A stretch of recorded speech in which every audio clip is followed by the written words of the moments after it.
Hello, welcome back to Railroads Online. Today's episode, we're going to go ahead and get back into another running session. Uh, now that I am sure that my mic is working and all of my settings are correct. And the reason for getting back into the running session today, instead of going ahead with another build episode, is that we have a little bit of a problem. I noticed on my offline running sessions that we are out of some materials. We have no beams here at the coal mine, which are the one that's listed 1 of 30, and up here at the iron ore mine, we have no lumber at all to speak of, and we are out of iron ore. And we still have empties waiting to be taken up to the iron ore mine. But the real problem is that we need more material from the smelter in order to get everything working. Now, if we don't have the material from the smelter, we don't have coal, which right now we're loaded up on rails for the coal mine. But if we don't have the rails from the smelter, we don't have coal. Well, if we don't have wood, we don't have the rails. Because if we don't have wood, we don't have the iron ore. If we don't have the iron ore, we don't have rails. So, we're going to be doing at least one episode of running to resupply and get our supply chain working again. So we are going to be running lumber to and from the coal mine, the iron ore mine, or we're going to be running them to the iron ore mine and the coal mine, that is to say. And we're going to be trying to run rails back. But we also need to get cordwood up here to the smelter as well. Now, we have 25 bulkhead flat cars up here waiting to be taken back down. So they're going to be taken down with whatever train we bring up here. But we've got to start our day over here loading up our waiting bulkhead cars and assembling them into a train to take down to the main yard. That's going to be our first train for the day. So let's go ahead and get rolling on that, and I shouldn't have backed out of that because I need to fast travel. There we go. All right. Figure out my keys here. And remember where everything's at because I'm not used to fast traveling over to this location. What we're going to need to do, since we're going to need to move a lot of consist fairly quickly, is we're going to take Big Beetle, since I know he can handle it. His brother Johnny up at the iron ore mine seems to do pretty good with a load that's, or with lumber, or with a consist that's markedly heavier. I will figure out my words sometime today.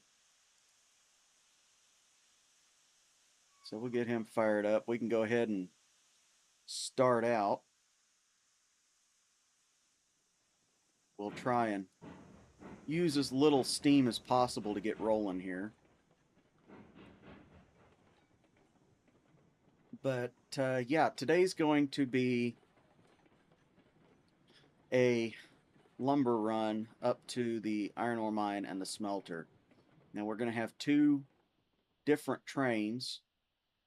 In fact, if we wanted to, we could just have one long train because we're going to have Mike on this anyway.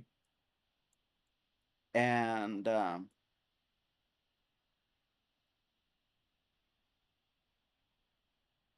we could have Eleonora take it up to where the coal mine and the ironworks are, and then swap over to Mike and take him take the whole train up there. I know Mike could handle quite a load. He's I had him hauling better than 30 cars up the hill offline, so I know he can manage it. Now, whether or not he'll be going very fast with close to 50 cars, I don't know. But actually, it'd be more than 50 cars. Dang it. I got the wrong... Oh well, we'll make that work. I'll just switch this one back right now. There we go. We'll turn Beetle around here. Because ultimately he's going to be running our train. I think we're going to have these 25 bulkhead cars, as well as 30. Get on the right side of the turntable here. There's our safety valve. There we go. Okay. We're going to have 30 of the state cars, and I think the 25 of the bulkhead cars. I keep repeating myself, but I keep losing track of what I'm saying too, so forgive me on that. So it's going to be quite the train going up there. These 25 state cars, or bulkhead cars, excuse me, are going to be going on the front of the train. So they're going to be the ones we put on first. We're going to take them over there with Beetle, and Eleanor is going to take them out of the inbound yard and then couple up to the state cars that are already waiting in the outbound. We're not going to pair those two trains up right away. We're actually going to leave Eleanor sit with the bulkhead cars, and we're going to go over to the sawmill, and we're going to pick up the locomotive that I said I was not going to buy in the last episode.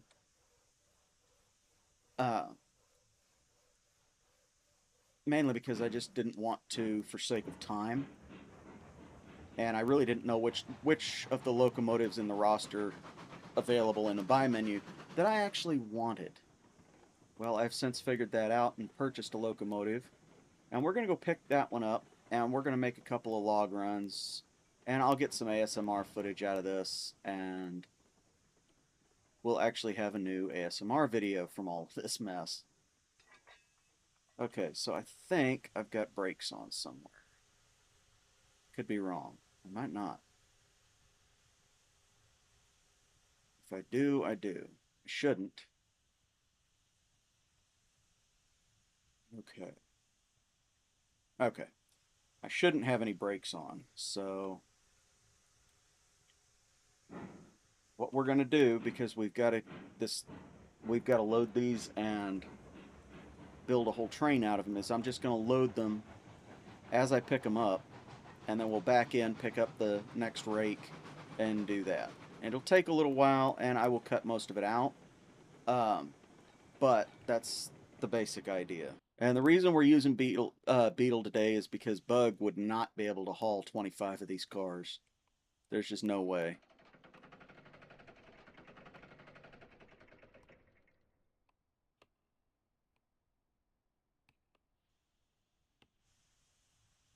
So yeah, this episode and probably the next are going to be running episodes as far as getting the supply chain working again. I will do more of this same stuff offline. That is to say, I will do more of the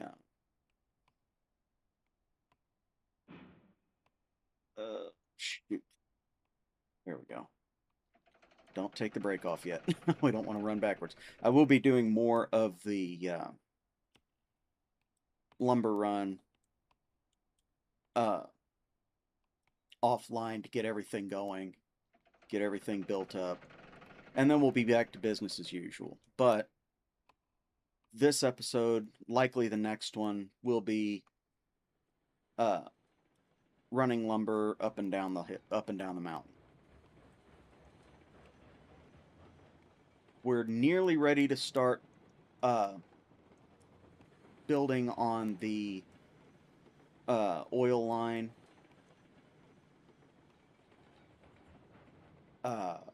As far as that goes, we've got plenty here in the valley. We've got the switchback line we can run and get that running, no problems. So I think we'll be pretty close to golden on all of that. All right.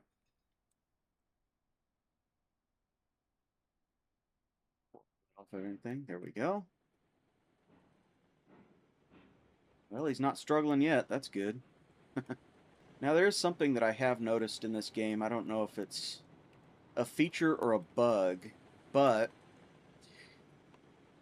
if a train sits for a long period of time, the tank will drain itself. I don't know if that's a feature or a bug, like I said. I'm hoping it's a feature, or rather, I'm hoping it's a feature that is not included in all locomotives. Because the last several times that I've been up at the iron ore mine, I've noticed that Johnny's boiler has been about half full and his tanks are empty. I've also noticed that a couple of the locomotives down here in the valley have been the same way. Particularly Inglebrook, excuse me. I've got a character in a story that I'm writing. His last name is Inglemold, so I got him mixed up. Inglebrook and I want to say it was Lucky. No, it was Eleonora that were out of water just from having sat. So I don't know if that's. I hope it's not a feature that's in all locomotives. I could understand the ones that have the worst paint jobs, you know, like they're older and all that good stuff. I can understand that, but just to have them bleed off water like that is kind of unnerving. Okay, so we got one more on this rake, and then I'm going to go ahead and see if we can get it stopped there. We can. Good. I'm going to go ahead and do these last three, and I will be right back. Alrighty, I am back, and we are on our way over to the Central Depot in the southbound inbound. I will show you this once we get up there. But Beetle here is in fact out of water as well. So I think it's a feature, and I think the way it's programmed is that only the roundhouses, like what we've got at the Central Depot and up at the smelter, are capable of refilling or maintaining the tank water level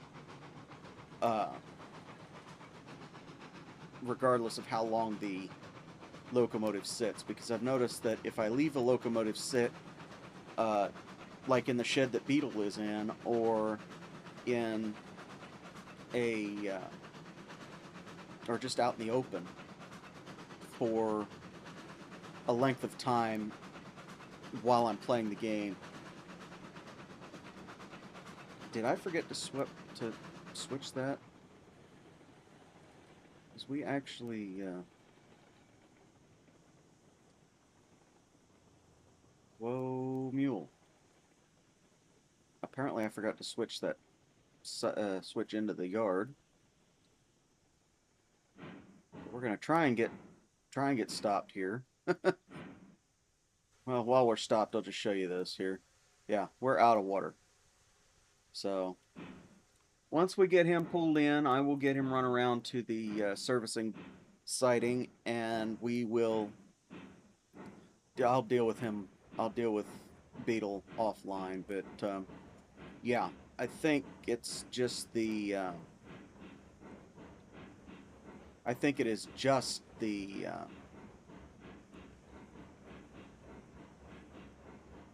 the smaller locomotive sheds and leaving them out in the open that drains the water tank. But I could be wrong. If anybody knows better, let me know. Okay, so we're gonna skid our way down here for a little while. Hopefully we can get moving again, forward, preferably. So Beetle can manage these 25 cars, but getting them stopped is a little bit of a trick. Getting them going takes a little bit. Getting them stopped takes a little bit. But overall, I think he can manage. I think he can manage the train. Now we shouldn't have to do this, or we shouldn't have to take large rakes like this very often. But that said, it could be, you know, it could end up happening fairly more regularly than even I was anticipating. I know I said in one of my previous episodes this season that 35 cars was the longest train we're ever likely to see on this line, but I'm gonna eat my words today. That's for sure. Because this is 25 cars, and then we've got another 30 stake cars that we got to haul that are loaded, or that will be loaded.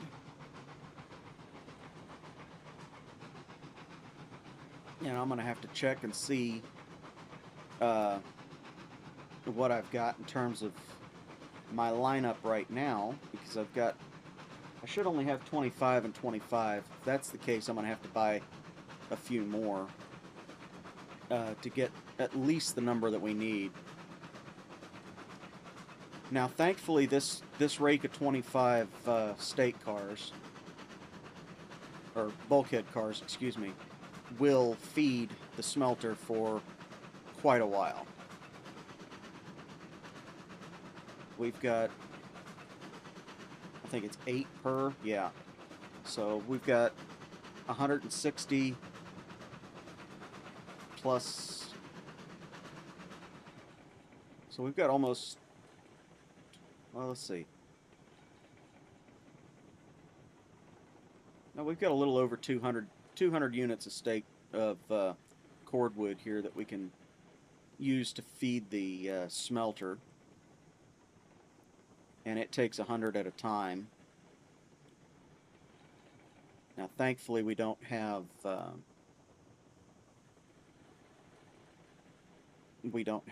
any need for reloading the are we going to stop today? Come on. I don't know. Like I said, stopping them, oh boy, that could be a problem. Well, maybe I should have put them on the northbound side.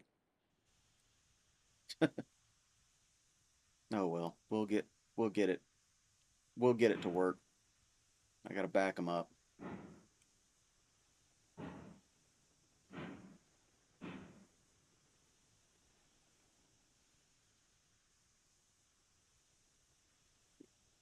There we go. All right. That's close enough. We'll just wait for it to stop and unhook.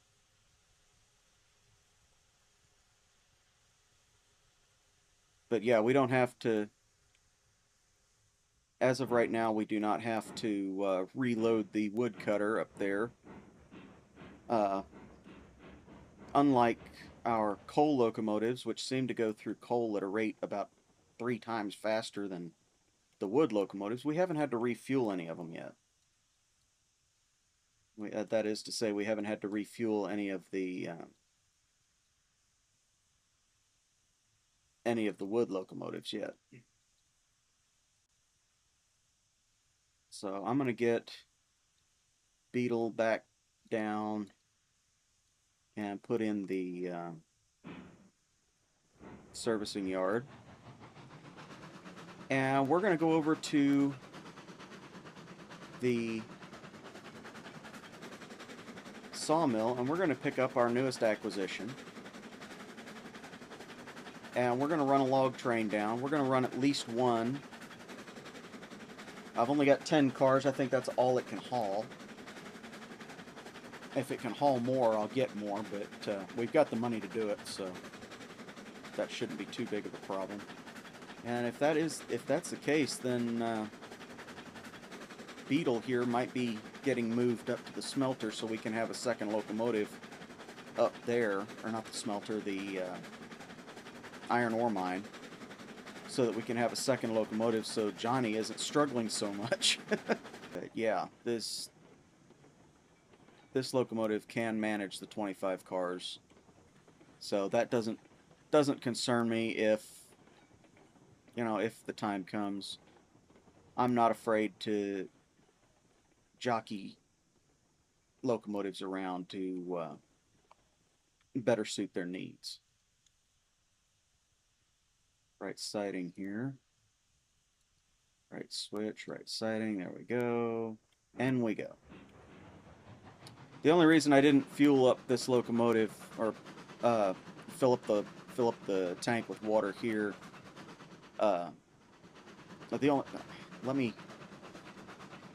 the only reason I did not fill up the locomotive at the lumber yard, at the woodcutter, was because I had already blocked that switch, and I did not realize that. Yep, that will work. Okay.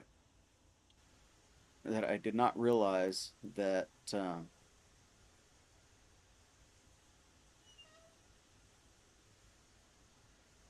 that the tank was empty. So let me take care of this real quick. Maybe. If it'll work. If not, I'm going to swap over to the other one. Oh, it is doing something. Okay. Think.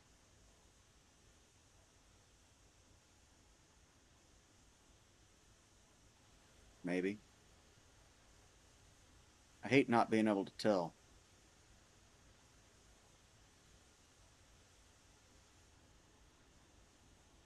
Well, I guess we'll go and get our the locomotive over at the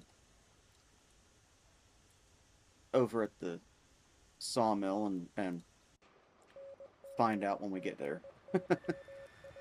Okay, so I did go ahead and buy a few of the we'll get to the locomotive here in a minute. I did go ahead and buy a few of the skeleton log cars. So now these are our dedicated log train. They will stay here at this facility, and like I said, at the end of my build episode, well, not at the end, but in the post-processing, it does look a little bit different. I kind of like this a little bit more. I did decide to put the coal tower in instead, purely for sake of space. And we've got a wood rick over here.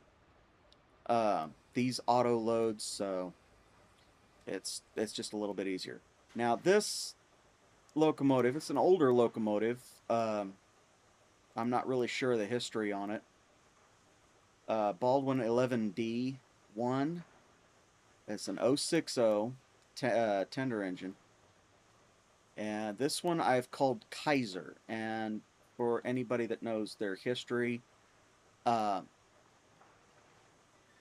that's a title of a German leader back long before the World Wars.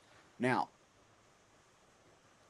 The reason I named him that was not because of anything political. It's just because of the paint job. I mean, it's very in my mind it kind of looks German. So it just kind of fit. We're going to go ahead and let this roll a little while we feed the fire, which I just had this locomotive running. So because coal is still at a premium, that's all we're going to put in. Now we're going to go ahead and get rolling here, and we're going to get on the correct line.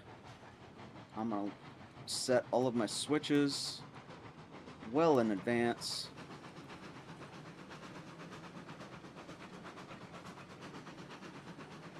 And Kaiser can do all of his work himself.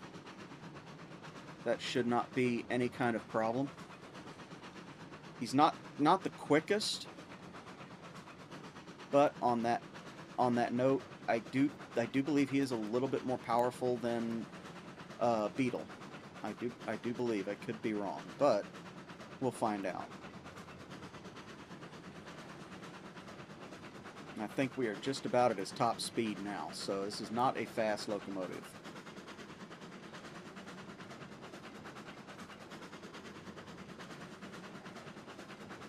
Yeah, we are at the top speed now. We're not going to get very much faster, if at all. Yep, we're running out of steam now. We're out of steam now, so we'll keep rolling, but we got as far as we could on what we had.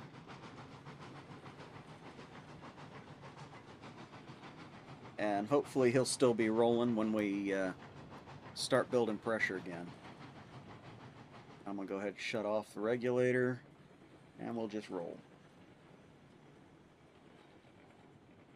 Now, I had, for a minute, thought about naming this locomotive Duck, because 060s are notorious for being unbalanced. Now, that's not to say that they're going to tip over or just do like what Lucky does and just fall over on his side on a straightaway track. They're known to waddle, and I only decided not to do that because of one thing, and those of you who know, I'm reasonably sure you can guess why I did not name this locomotive Duck. I like the character, but it's a little too on the nose for this series.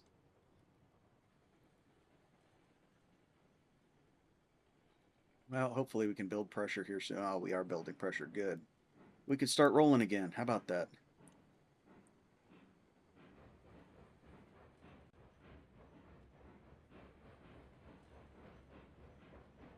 Now, this locomotive, like Tenpenny, is a very old locomotive in terms of just general age and design.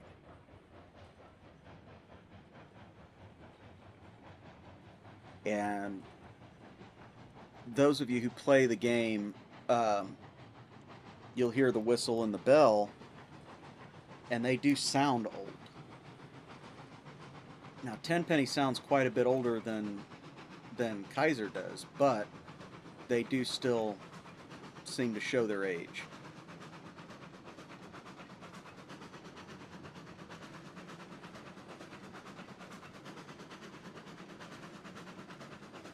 You can see our rake of state cars that we've got sitting there.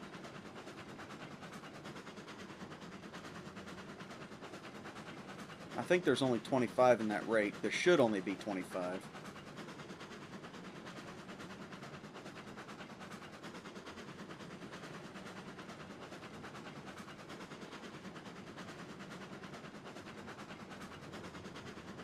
And now that we're rolling, we're still building pressure, but we're back up at our top speed.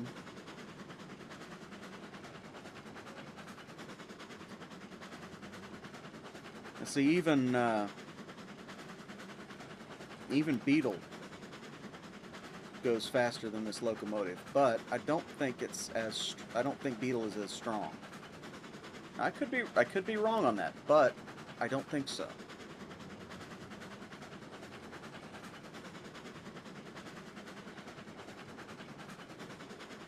Now, one thing that we're not going to need to do with this locomotive, because it does run on the loop, and I think I said that in my build episode uh, last week, is we're not going to need to turn this locomotive around on a turntable very often. And that is because we are running on the loop. We'll be going this direction every time, or nearly every time. The only thing that's going to switch positions is our caboose. It's either going to be in front of or behind the locomotive every time.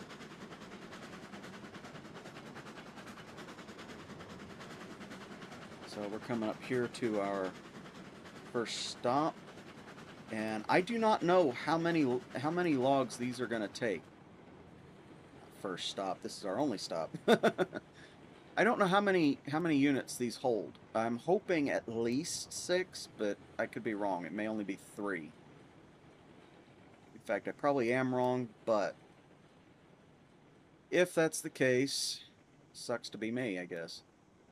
Because I have to do even more of these runs in order to make it happen.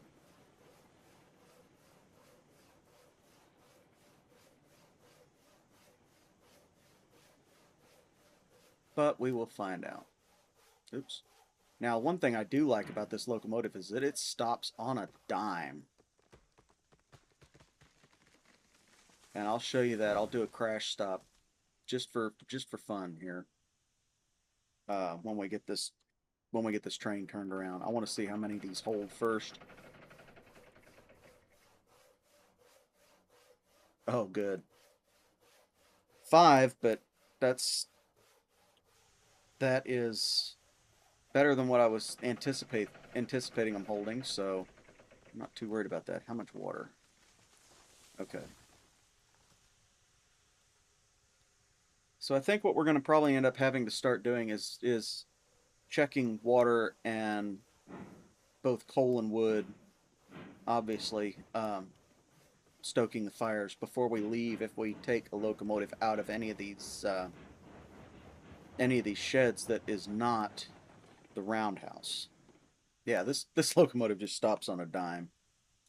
I am very happy with that. I wish they all did that, but that would be entirely unrealistic in my mind. But this one, for its size, has some remarkably good brakes. Now, I have not, that said, I have not tested it under load yet, but it does seem to do very well. Okay, whoops, that's not the menu I want. What am I doing? I need to be in here. Why? Because I can do a hotkey. Haha. Get our switches. Well, we want those to stay. We're going to be running that line. Yep. I think we're going to be just staying on that center line. Come back over here. I could probably zoom out, save myself a little bit of time.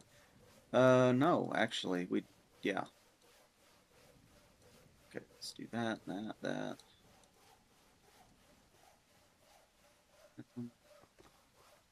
And we want, whoops, not that one, that one.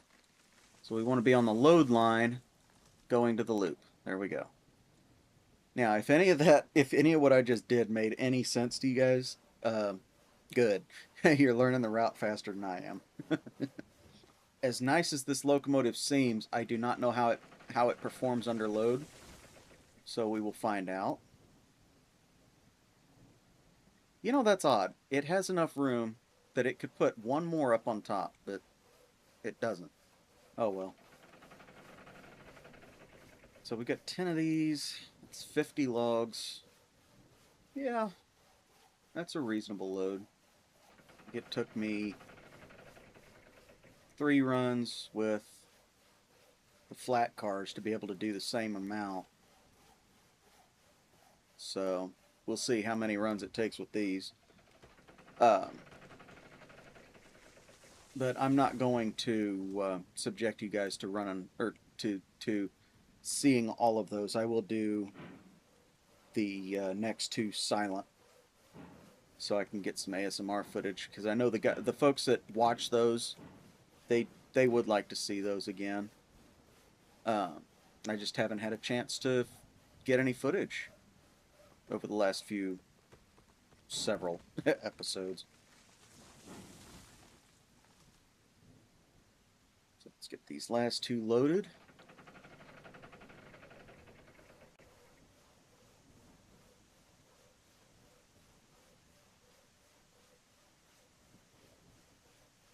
And I think we'll do the crash stop just to kind of show you guys what the brakes are like on this locomotive. We'll do that up at the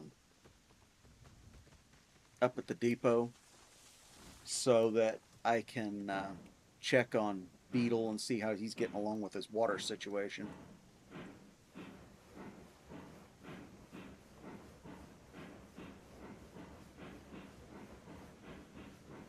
Oh, we are on the wrong line. How about that?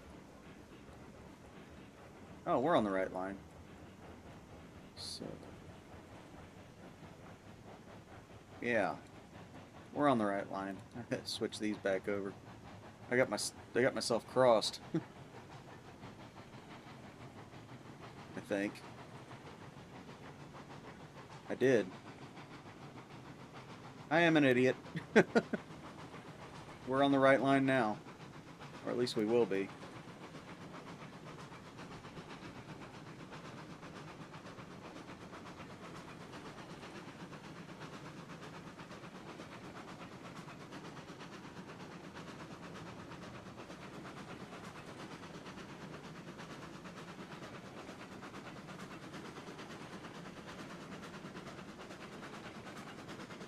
There we go.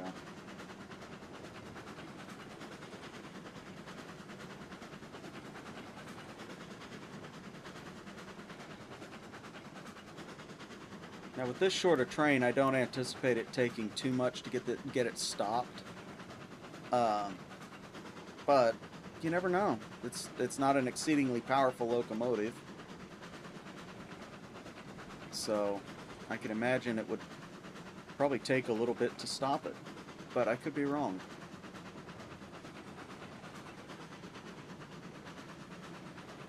So let's see. Not the best test because we're slowing down, but we'll see how it works. In 3, 2, 1. And lifting fingers now. Well, that's respectable.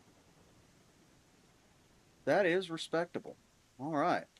For a locomotive that doesn't have air brakes, that is fairly respectable. Now, have you filled up any? Answer is a resounding no. Okay.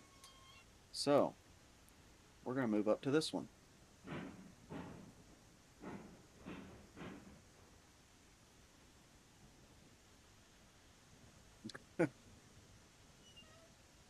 I really do not like this dang water tower.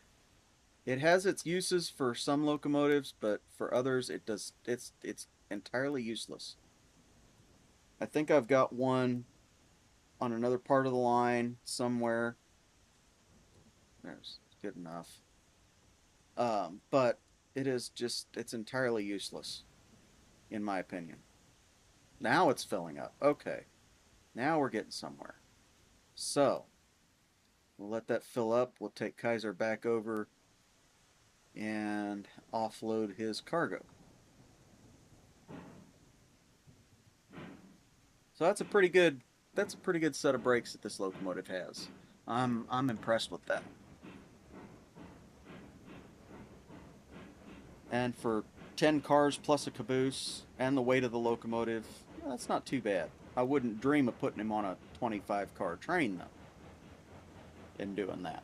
I know better than to think that would slow down with any kind of pace at all.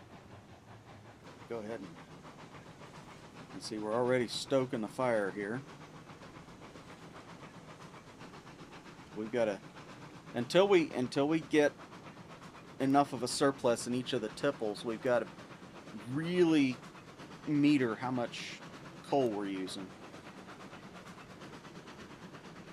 I am working on getting the one up by the coal mine filled up first, and then I'm going to move over to the one here and the one at the sawmill.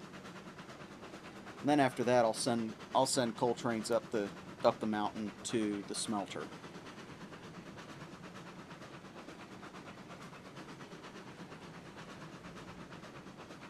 I love that little bit of a hill.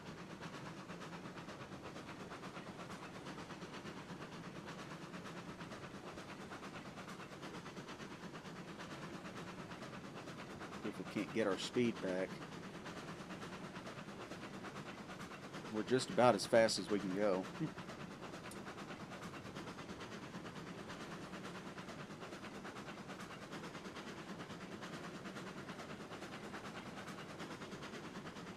But yeah, this is going to be our log locomotive for the remainder of this map, and on into the multiplayer sessions that I'm planning for this map. So that's just what it's going to be, and it's not really a reason to do much else. It's a decent enough hauler that I think it can manage it.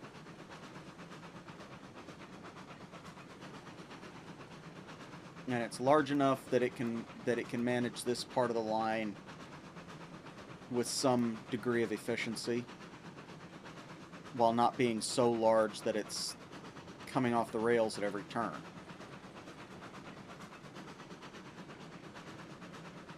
Now, if I'm not mistaken, Lucky is right about the same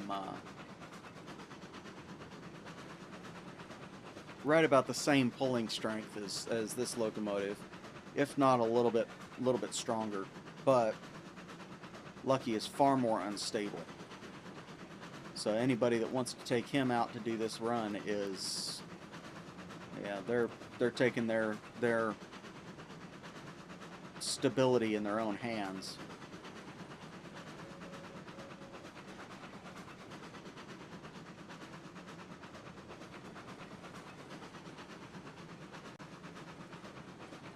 Must be quite the grade. I wasn't aware that I had such a grade on this one little area here, but apparently it's enough.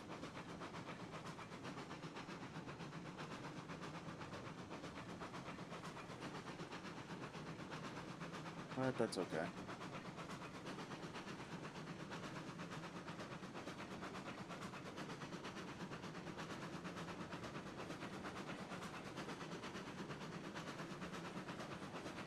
Getting going again now.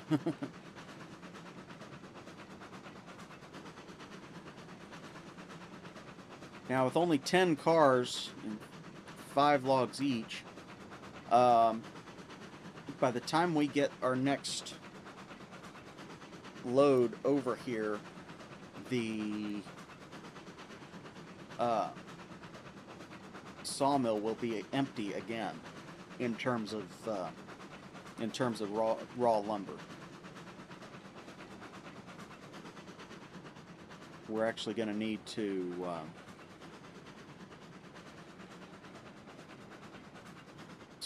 basically completely resupply. Wait on that for a minute. We don't slow down too far.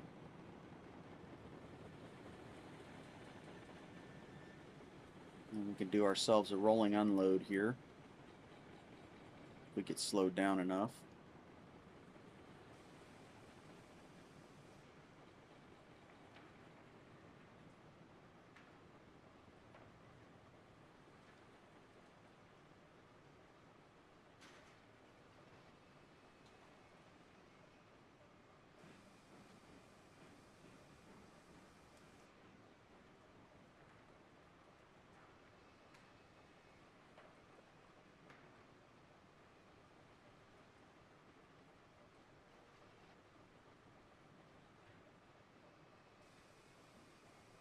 And just like that, we're done. All right. So now with that last one having unloaded where it did, I'm reasonably sure we don't have anything left on the train.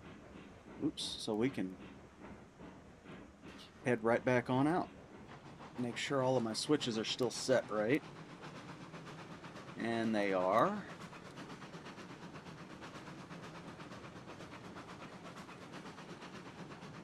Right up to this point. And I will be back when the sawmill is fully loaded. Alrighty, I am back, and that admittedly took just a little bit longer than I was anticipating. But we are there, everything's fully loaded, and we still have a few to spare. So I'm going to leave that train there on that load line, and we're going to put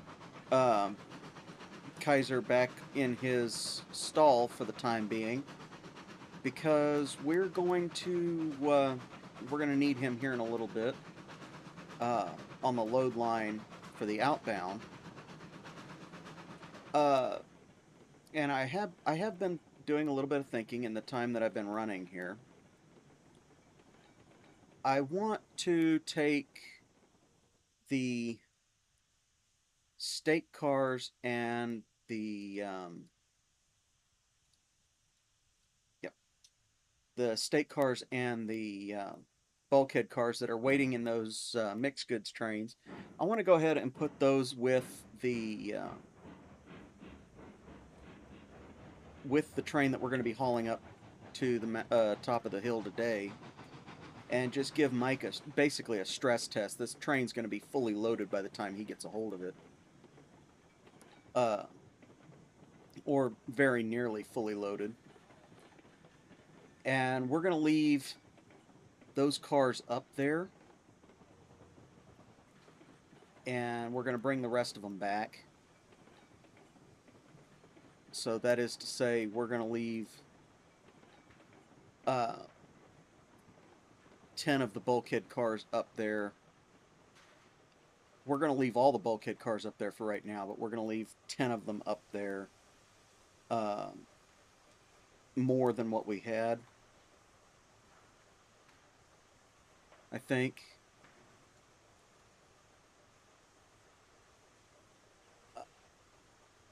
Yeah, I'm trying to do two things at once here. Oh, I can't fast travel while I'm still in the locomotive. There we go.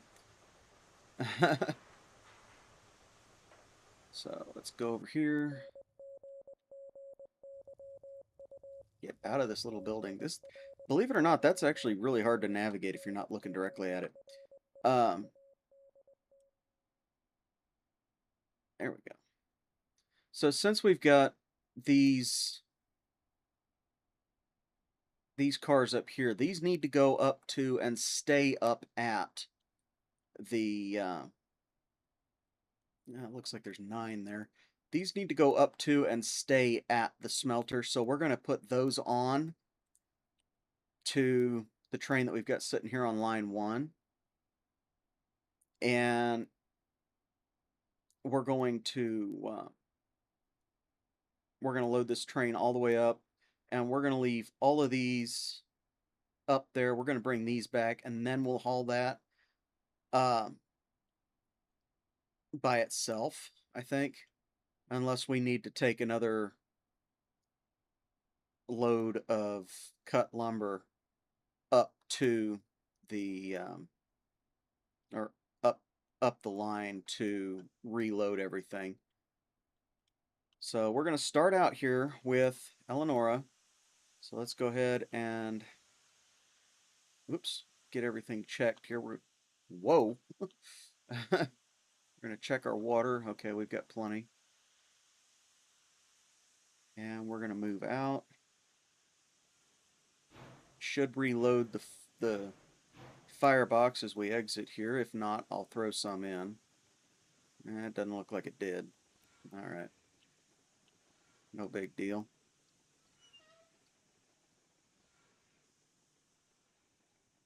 Get it when we get stopped here.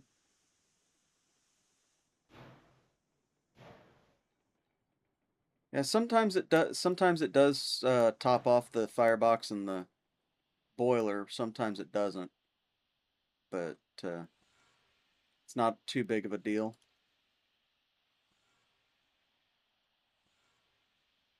All right, so there we go. And we want to go back to front.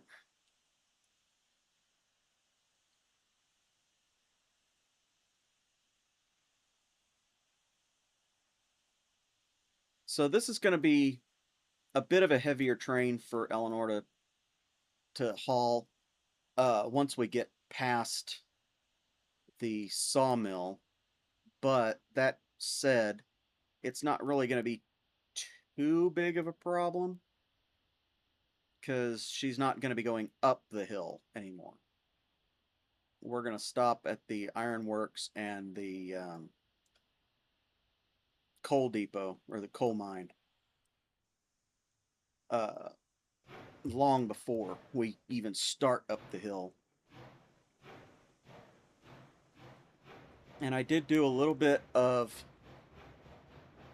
reworking on the waiting lines for the northbound line.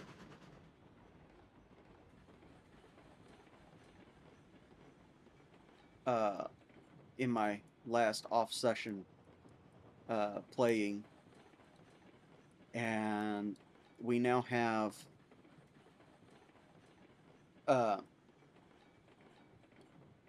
two through sightings for northbound trains that are waiting, and one drop line for southbound. Now, the reason we have those is because we are swapping locomotives. So, if we drop the trains after we've made our delivery to the coal mine or to the smelter, or excuse me, ironworks, then we can put the locomotive in the roundhouse and grab another locomotive. And the train will be off to the side of the through line, so that way, when we have a multiplayer session, the through line is not going to be blocked.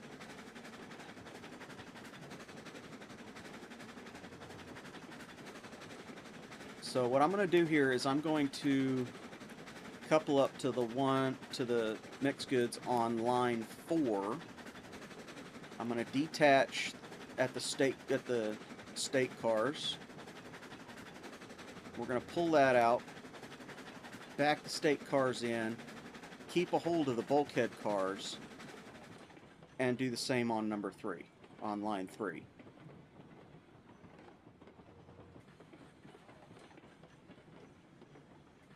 At which point, we will have more cars in our train than we can actually get contained in this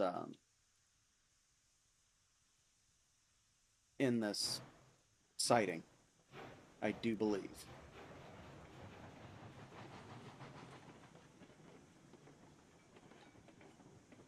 And I know if we were to try and back down on this train with that rake of 25, there would be no way we'd clear those switches if we were to use the reversing sighting or reversing line into these sightings. Okay, so let's go ahead and detach back here.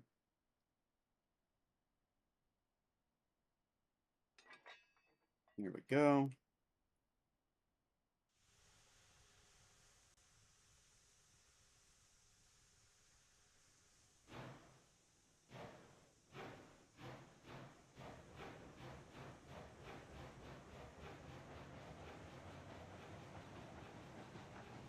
I mean, I could if I really wanted to push this locomotive just as hard as I could grab those 25 cars and throw them in front of this line after we get these built, and just use the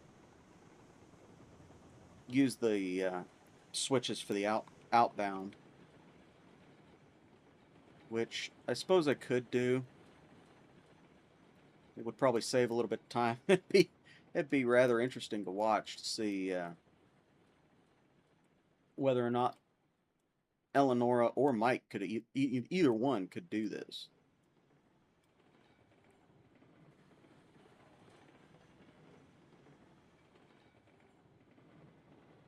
It would certainly be quite the test. And that actually sounds like a pretty fun idea. So I think we'll try that. I think we'll mess around with that. We'll have a just a massive train for us to deal with today.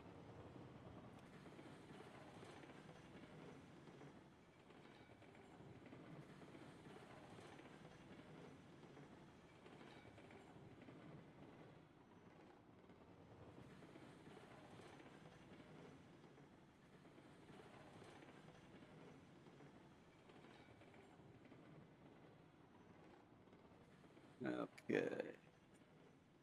Nice easy coupling. Dar. There we go. Okay.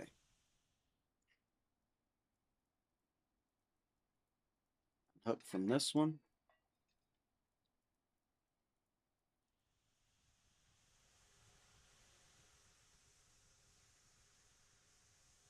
Go and pick the other 10 up. Yeah, we might be able to get them all in here.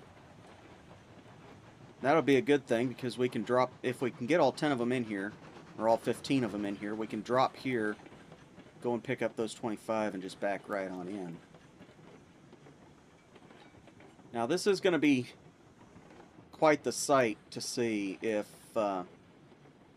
Eleonora can make it to, heck, even make it out of the yard, really, to get this train pulled. Because even empty, these cars weigh quite a lot. But here we're going with almost 30, or actually almost 40, around 40 loaded cars just to begin with. And then we've got a further 25 or 30 cars thereabouts. So we're pretty close to 50, maybe 60 cars total that we're going to be hauling. And once they get loaded, it's going to be a chore to get it up the line. This is a this is going to be a very slow freight. At least for the first leg, that's for sure.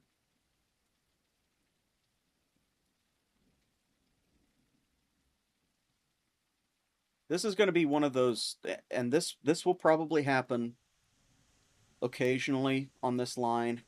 This will be one of the rarer trains that we do, I think, specifically because it is so long, and we're definitely not going to get all 15 of these in here. So what we are going to do is we're going to set our switches right off the bat, because we are not going to get all 15 cars into line one. There's just no way.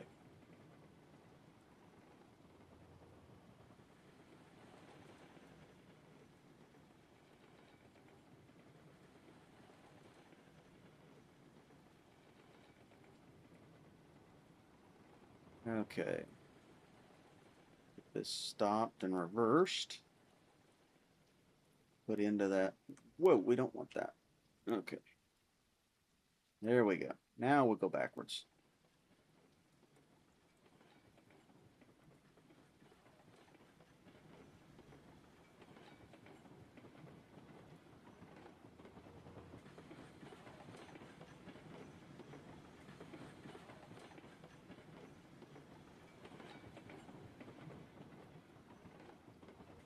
We're gonna max this. We're gonna max this sighting out.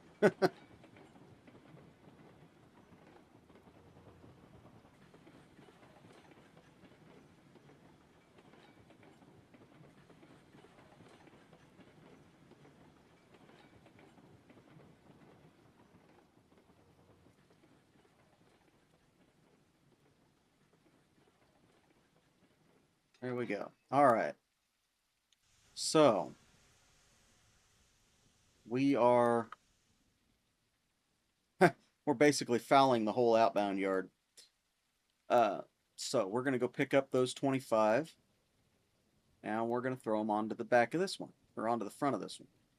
So let's go ahead and get that taken care of. And this ought to be fun. I don't know if Eleanor's... Whoa, I thought we were unhooked. Let's just get that backed up as far as we can. I thought we were unhooked. I thought I unhooked it. Oh well, maybe I didn't. Alright.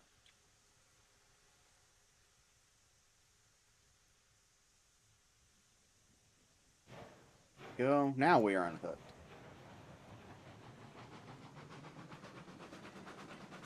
So we're going to come up here. Pick all 25 of those. And we're going to stop. This video is basically going to be done by the time we get up to the smelter because of how long it's going to take to get everything split out, unloaded, and cut back into the train that we need. Because we've got 2 stops to make before we get to the smelter. We've got the coal mine and the iron ore mine. Or not, yeah. Yeah, we've got the coal mine and the iron ore mine. And we're just going to load those. We're going to keep going with those until...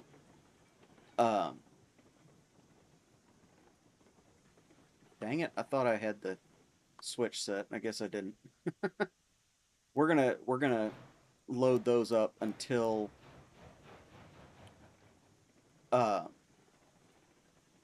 basically until they are exhausted of material,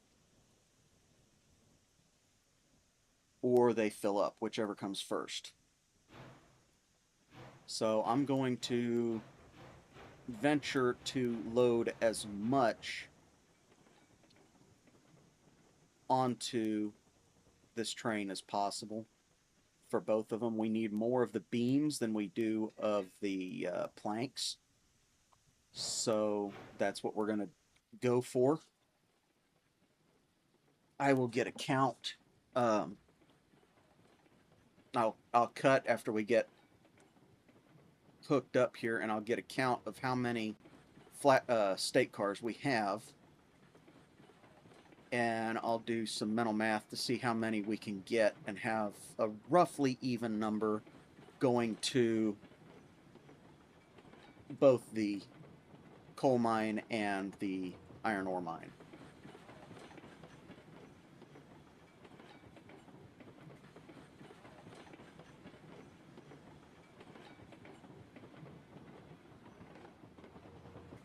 So this is already... This right here is already a heavy train. We're only doing about 10 miles an hour, and I don't have a brake on. So I can only imagine what another 30, 35 cars, 40 cars is going to do.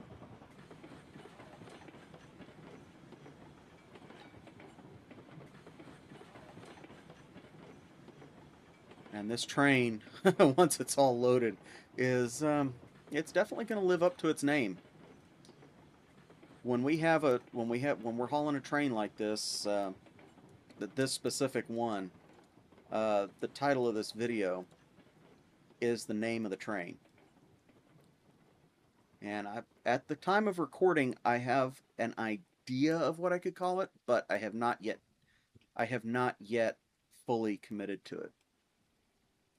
Whatever the title of the video is, that's the name of this train, and it's going to be probably the only one like this. And hopefully it does not follow us through every map. Hopefully we have a better system in place.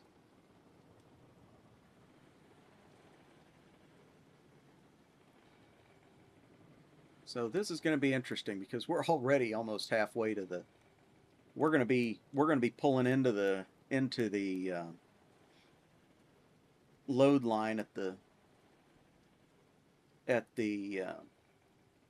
sawmill before we ever get out of this, before we ever get fully out of this siding.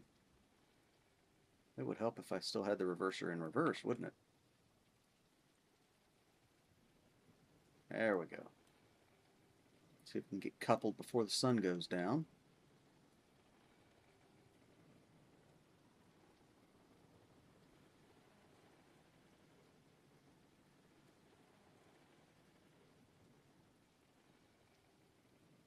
There we go. All right, so I will be right back. I'm going to go ahead and get a count of those stake cars, and we will see how many we have. Okay, so it looks like if my count is right, we have 32 stake cars. So we'll see what we can get. We can do 11, 11, and 10, which will work for what we need.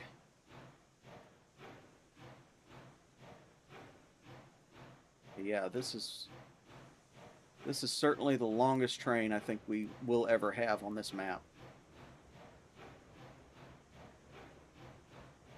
And I would be surprised if this is all if this is all the faster we go. I would not be surprised if that's the case. In fact, I would be very surprised if we made it up to 10 before we got to the sawmill.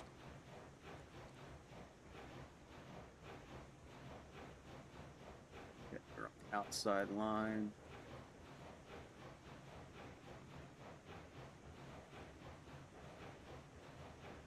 There we go. And I guess since we're so long, we're not going to be able to use Kaiser on this, so I'm going to go ahead and set my switches here.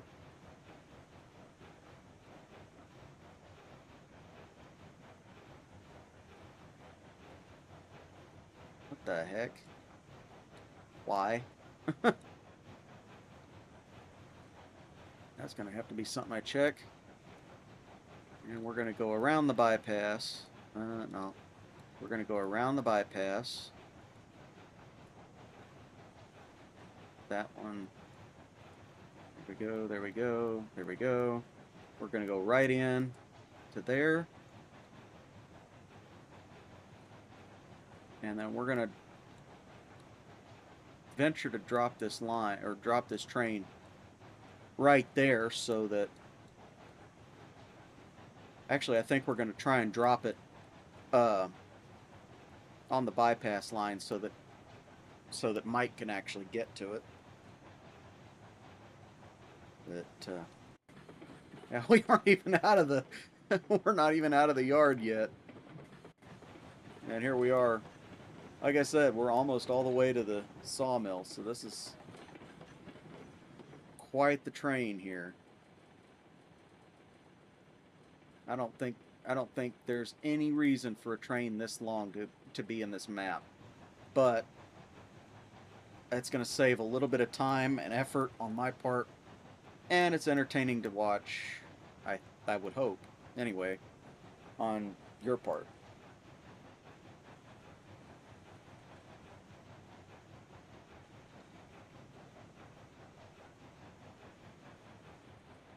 Well, I thought we were going to be using Kaiser, but I think there's a pretty good chance that we're not going to.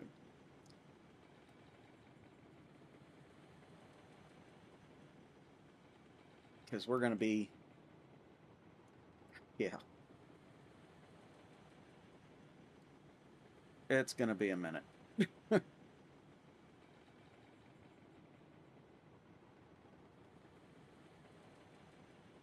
Okay, those are reset, and that's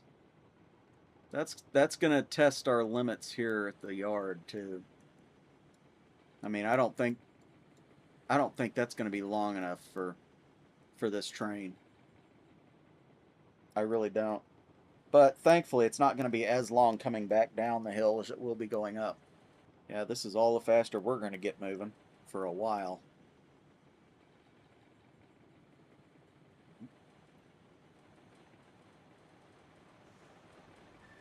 See, we're already way on past where we...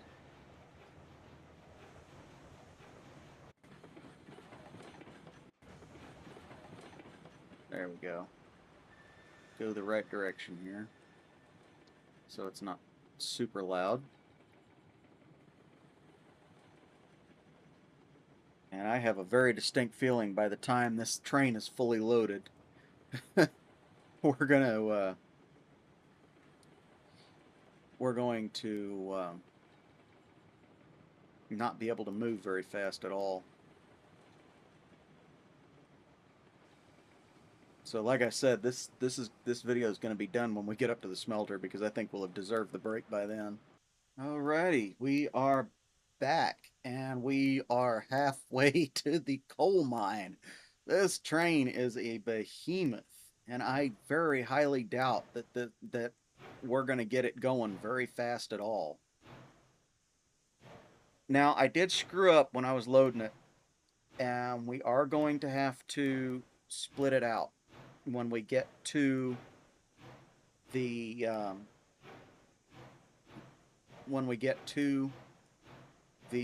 coal mine. So what I'm going to do is I'm going to stop and detach Eleonora and all of the cordwood cars, and we're going to run on to the waiting line and detach the cordwood cars. And the reason we're going to do that is because I've got the lumber loaded on backwards. I needed the planks to be loaded on directly behind the cordwood cars, and they're loaded on at the back of the train. So if we unload any of the beams at the coal mine, then we're going to have the issue like what we had in Ripped Off the Rails, and we're going to start losing cars every time we go around a corner, which is not a good thing, because I don't want to spend the next 3 or 4 hours toying around with that if we're not going to make better than 10 miles an hour going around a corner. But yeah, we have got quite the train here. And we've actually made 10 miles an hour. So this train, I think, has found our limit. We have found our limit with this train. So Eleonora cannot haul any more than whatever is on this train on flat ground. This is the utmost that she can do, at the very least. And we are boy, are we lagging just a little bit. We're gonna see if we can't get this train up the hill. I think we should be able to, but for the locomotives that we've got, this is too much. Hopefully we don't have to have this train on other maps, because that would suck. Thoroughly suck. I mean, you can see that's a train and a half, when typically these locomotives would maybe handle 15 or 20 cars max. We're hauling easily 3 times that number. So once we get pulled in here, and I'm going to pull well past the I'm actually going to go onto the runaround here on the north line and do that number there. I'm going to pull well past. We're going to stop with this first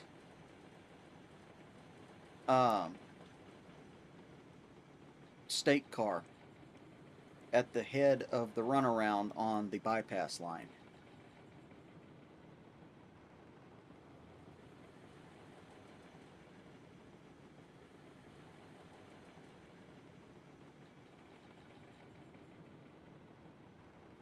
Now, this definitely makes me wonder whether or not we're going to have enough power just with Mike to get this thing going.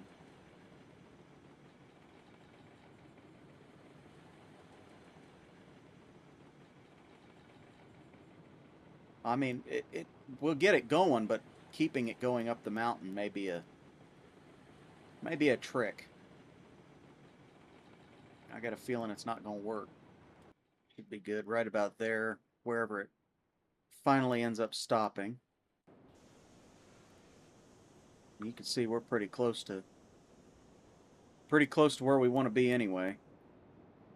So let's go ahead and we're here. Now we shouldn't be on any sort of hill, but I am going to set the brakes on these two lead cars here.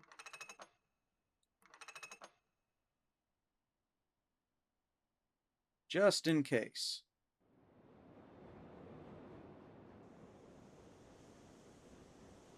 In the locomotive, thank you.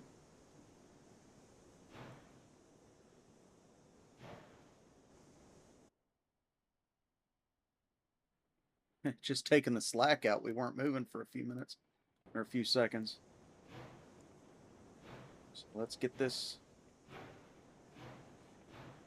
lead part of the train pulled over here. And hopefully we'll have enough room. I made these long enough that I know the 30-car train will sit on them. I did that with an offline session, so I'm reasonably sure that these will be long enough. But that said, I don't know for sure if they'll be long enough overall. And in fact, I know they won't be long enough for the length of train that we've got now. I actually want to stop this as soon as we get past the switch.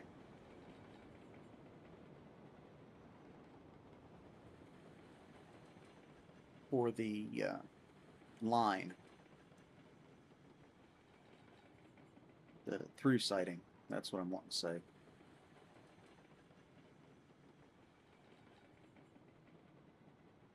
Let's go ahead and start slowing down now, because it's gonna take a minute to stop. Be all right there. Yeah, we're we're pretty close.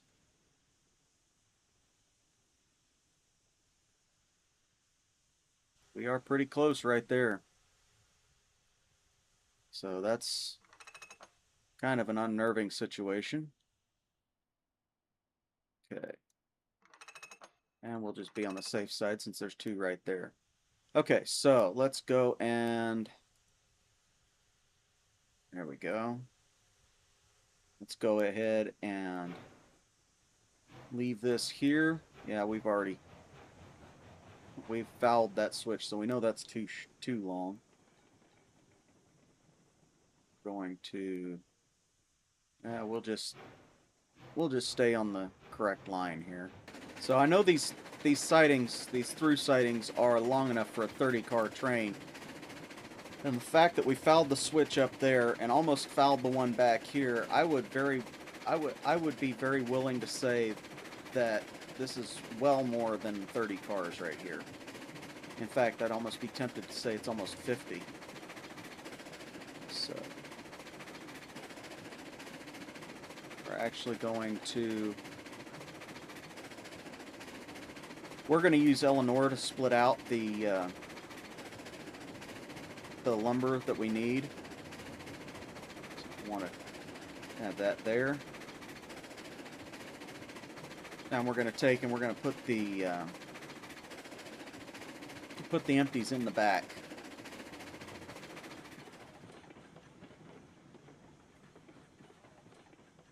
So we need 11 of these. Manage this. Bonk. That was alright. Okay, let's get these brakes here released. And count our 11. I'll be right back. Okay, so we have our 11 if my count is correct. And they're not going anywhere, so I can leave the brake off. So let's see. 1, oops, 2, 3, 5, 6, 7, 8, 9, 10, and 11. Okay. Now that will give us what we need to load up the coal mine.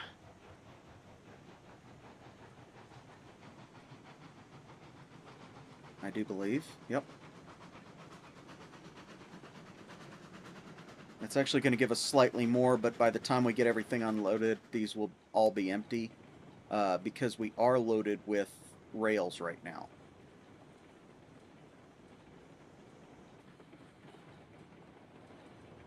Direction here. Slow down.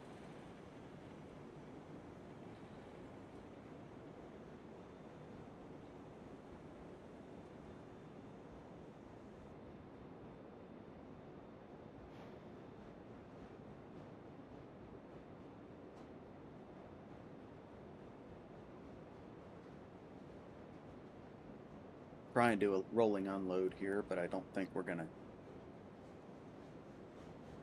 do too well at it. This is a short dock. Oh, maybe we will.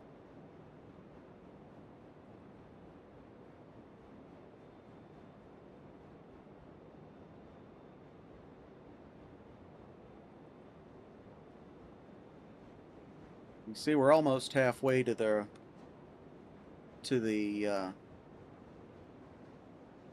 coal being full up. So we should be fairly close to having it filled by the time we get back down the hill. But that remains to be seen.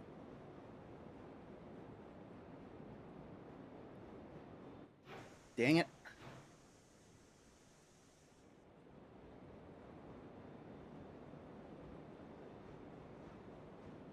At least that worked. Got lucky on that one, I think. Now you can see we had 33 of these beams. And because it's been producing the whole time, we only got 15, 16 set to go.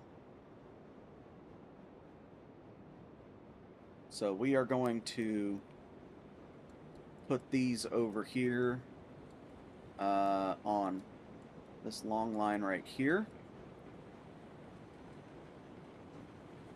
And hopefully we will get them stopped before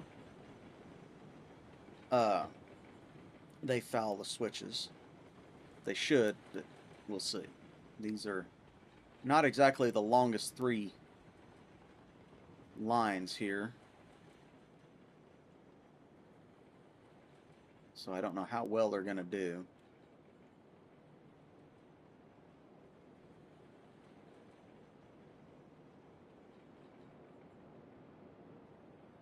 Yeah, we should be able to do it. Should be able to get them all in here with a little bit of room to spare. Just a little.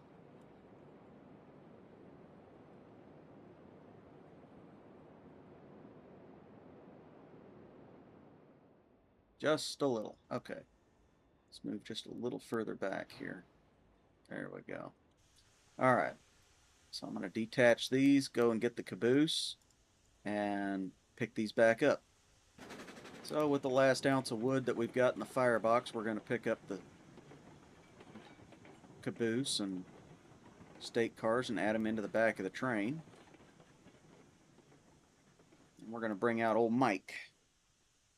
We'll get to see him running this episode. I don't think we saw him running the last episode, but I could be wrong. I don't remember. I don't remember. I've slept since then.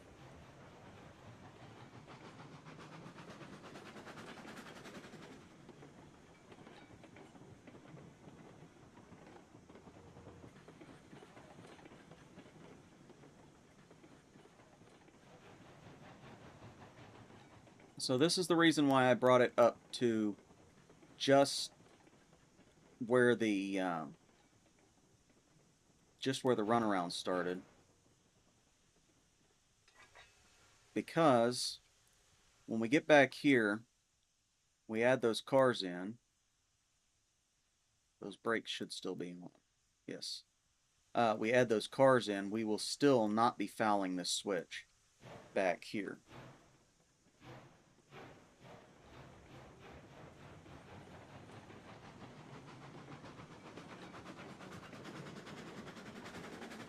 You know, that mountain there in the way, it's going to get dark here quick, so I will get this taken care of, and I will be back once we get Mike hooked up to the cordwood cars. So I will be right back.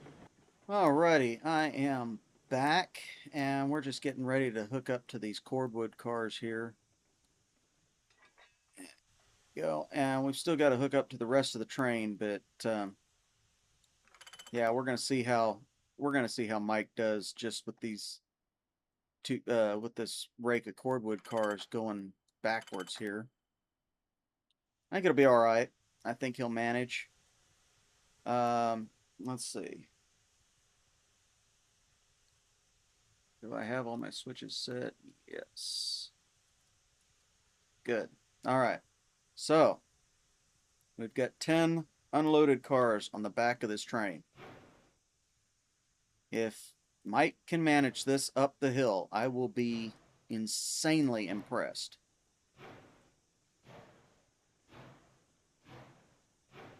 Now, that said, what we've got here will get us enough money after everything's been unloaded to purchase the 125, which is a much more powerful locomotive than even Mike is. There's only the articulated is more powerful than that, at least in theory.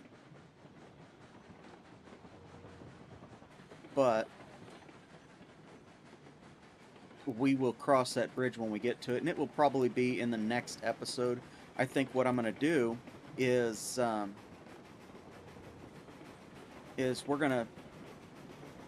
probably going to do 2 or 3 more of these runs off camera if I need to, just to get everything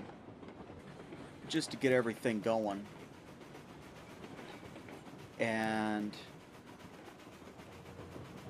potentially we'll have the coal system up and functional, and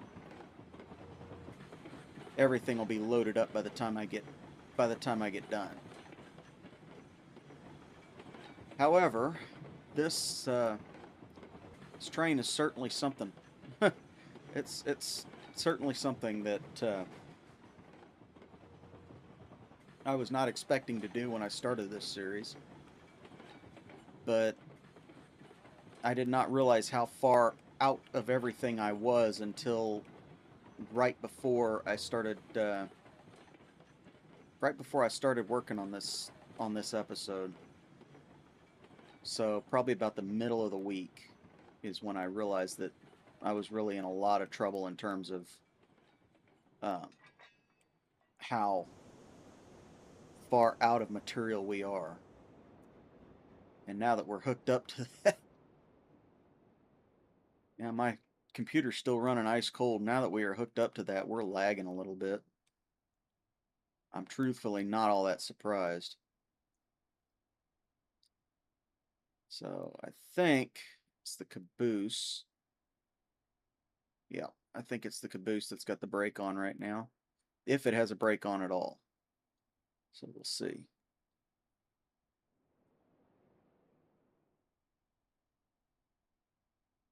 And it does not. All right. So if I can get off these cars, we're going to come back over here and we're going to start up the mountain. So here we go.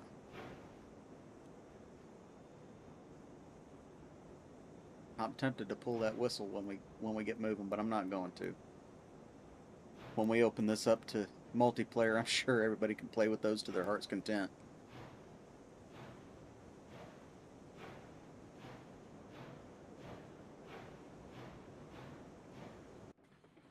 Well, We haven't pulled anything off the rails yet. That's good. Let's get rid of that sound, that extra sound there. I don't like the artifact that happens when I go from one end of the train to the other without doing that. Because you're not supposed to hear what it sounds like at the end of the train while you're at the other end of the train.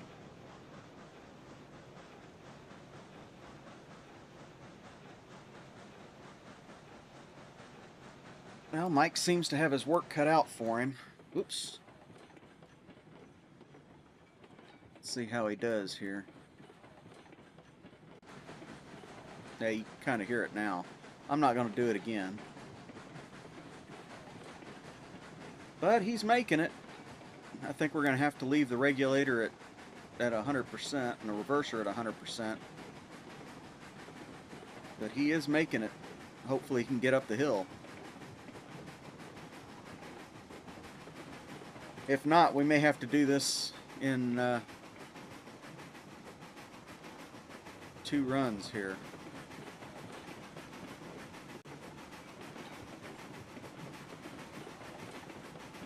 See if we can get a good run of it.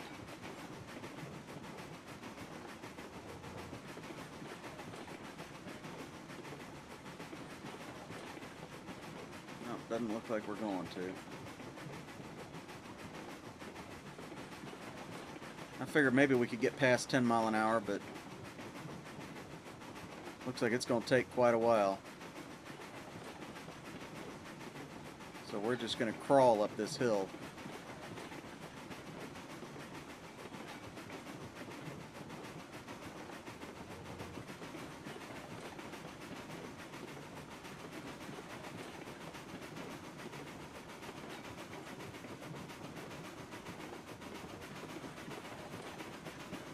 Hey, we're actually making a little bit more speed now.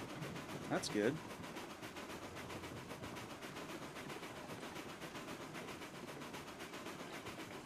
Yeah, Mike's definitely the powerhouse of the line right now.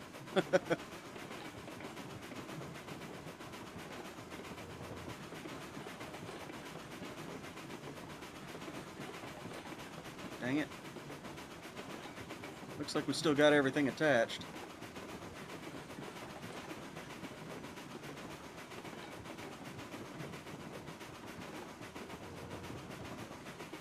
See how he does.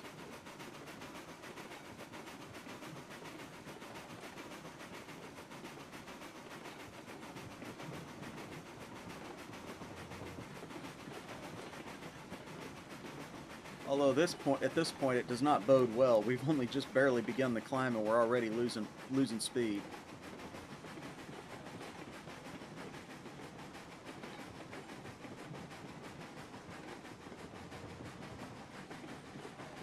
Uh-oh. I think we've got too much on board here. We may have to double our horsepower. I think we do have the money to do that, but that's going to suck if we have to do that right here, and I think we're going to.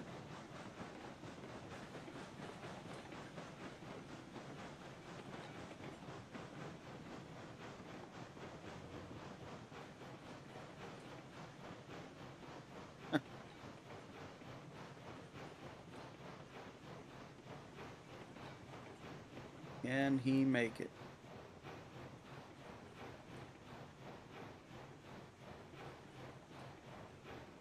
Well, you talk about slow freight. Yeah, we're not going to make it up this hill. So Mike has found a train that's just a little bit too much for him. So what I'm going to do, I'm going to try and get as far up the line as I can, but as soon as he comes to a stop, because we know it's going to happen, I'm going to go in and buy a new locomotive to double head with him.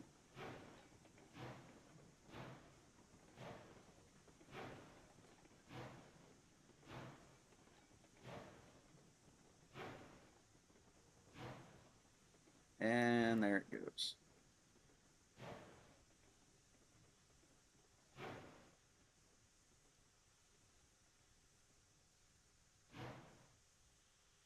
There he goes. All right, I will be right back. All right, we are back, and you can't see it right now, but I've got a second Lima over here, and it was bound to happen sooner or later. Um, I will change the number on this new uh, locomotive, but it has the same number as one of our other locomotives. Tenpenny and our new locomotive have the number 10. I will be changing that. Uh, but it took us quite a while to get both of these locomotives situated in just such a way. Um, Mike is still up here in the front, but now very clearly we have the we definitely have the pulling power to get moving here.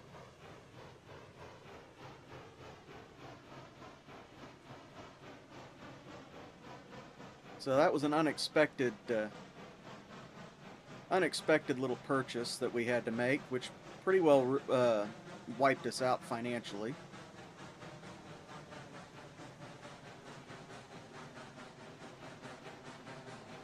And with them running identical, it's quite the sound.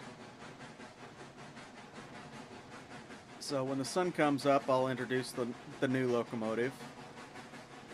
But for now, I'm going to go ahead and do some silent running until we get up to our first stop. Alrighty, I am back, and the sun's coming up pretty quick now. So I want to go ahead and introduce you to our new Lima, Monty. Now, don't pay any attention to the number he's wearing. That's going to change. But this is going to be Mike's twin. And if we have large trains like this, I think, given the speed that they're going up this hill, and this is a steady incline of anywhere between 1 and 5 and 2.5 degrees this whole way, I think these two locomotives are going to be, they're going to be the ones that take the larger trains. Because they seem to be doing pretty good right now. I can't go any faster, because every time I try to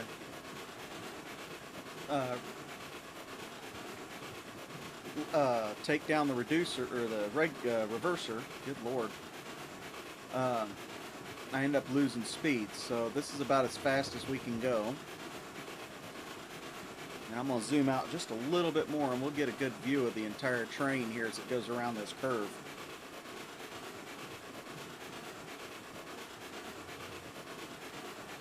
At least I hope we will. It'll get covered in smoke. Yeah, that's quite the train. You can start to see the caboose all the way over at the end, on the opposite end of the curve there. I do believe it's still attached. Yeah. So it's all the way out there. There it is. See it just starting to approach the bridge that we just got done crossing over. So that's quite a train. We're coming up here to our first stop up here at the iron ore mine. And what we're going to do here is we are going to pull well past the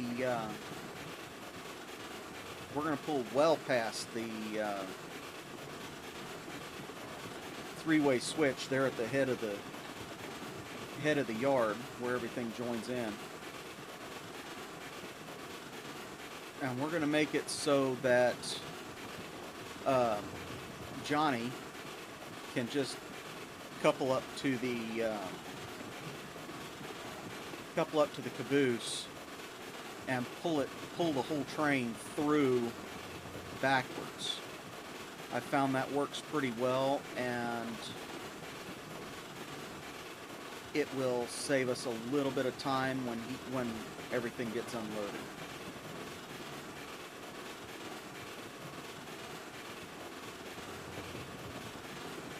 That is, that's quite the racket they're making.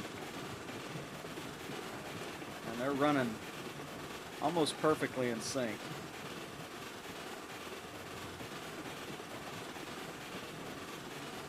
So here we are at the top of the hill. I'm going to go ahead and go way on down here. You can still hear them. Only barely. Well, it's a lot quieter down here, isn't it? Well, you can't hear them at all now. Oops, oops. There we go. Now, I should have all my switches set, which I do not. That would have been bad. So, my guesstimation is that we're going to end up pretty close to that switch that I just changed. But we'll see. Yeah, we're nowhere near. We're nowhere near where we need to be for the caboose.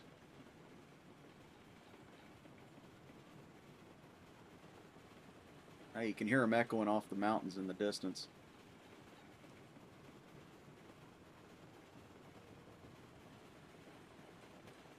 There they are, way on up there.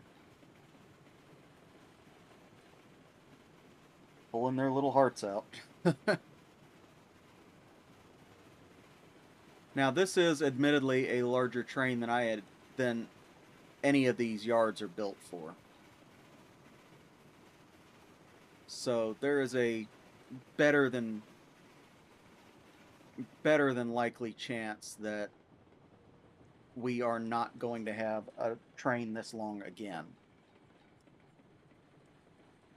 There's just no reason for it.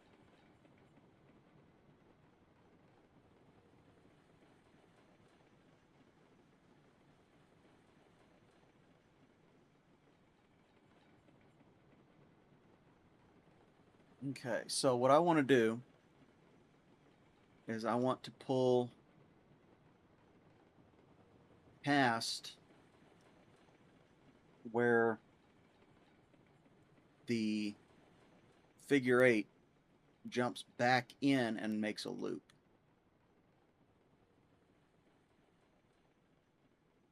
So I want to pull past this switch just enough that Johnny can get out.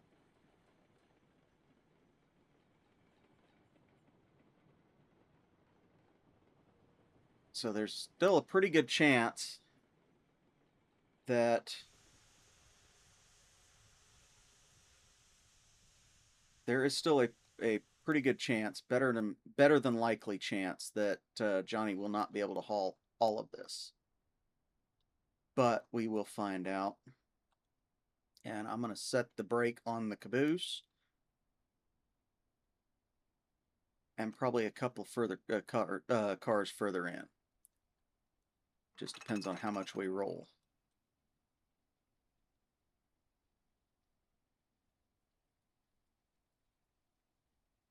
He may not, well, yeah, he may not be able to do all this at once, but we'll find out. There's no real, yeah, do a couple more breaks.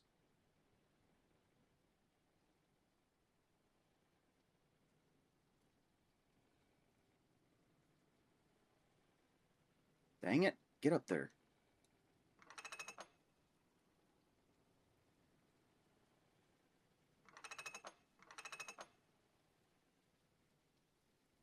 Probably stole another one.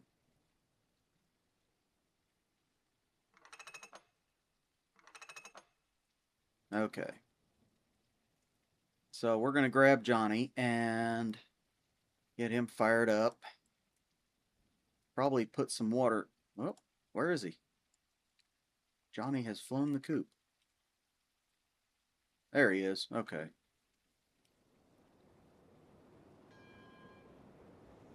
Been doing his thing on his own time, I guess.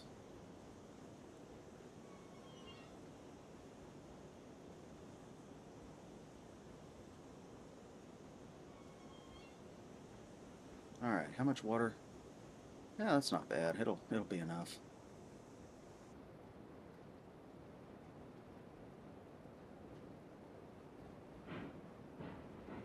So, what we want to do, we're going to have to come out there, which will be fine. We can do that.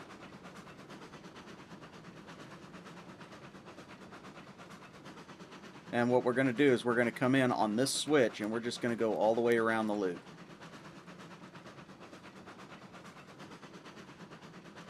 And hopefully he's built up pressure by the time we get there. Because I don't know that he's going to be able to have to get up and go to do this. But we'll find out. It's always the fun part of this game, not knowing what we're doing.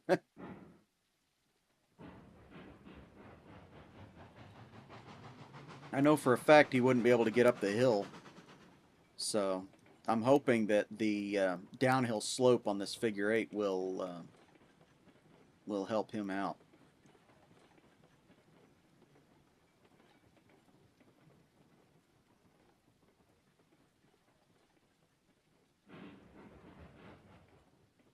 Now we moved quite a ways, so I doubt that when we couple, yeah, I was gonna say I doubt when we couple that we'll reattach up here. Yeah, there's a very good gap there. Okay, so go ahead and the reverser set. And we'll start taking off brakes. We're gonna start back here. See where our last one was. Those two are on, I know that. Those two are on. Is this one on? I don't think so. Nope, okay. So we're going to work our way back because we're going to start rolling immediately. At least I think we are. No? How about that? Dang it. Had a hold of it. Go.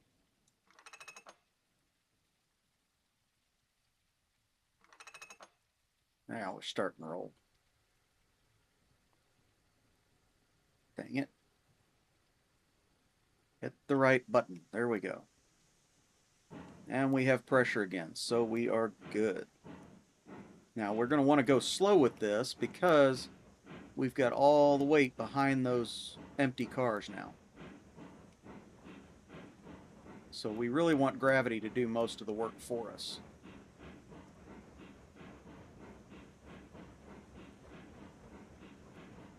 And I will say this without the shadow of a doubt in my mind, mainly because I've had it happen way too many dang times. Those ore cars do not fit in this yard very well at all. They love to come off the rails in this yard, particularly going from the sidings to the loop.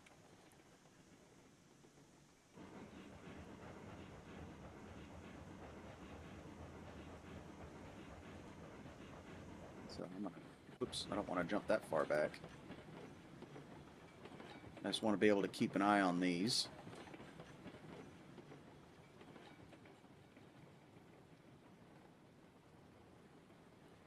Now these will be a lot lighter when we get everything going,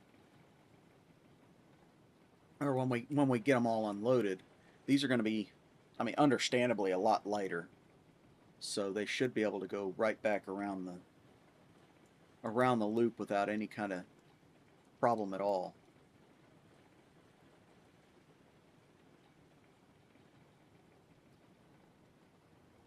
But right now I'm kind of worried about it because we've got all the weight in front of, or behind rather, those empty cars.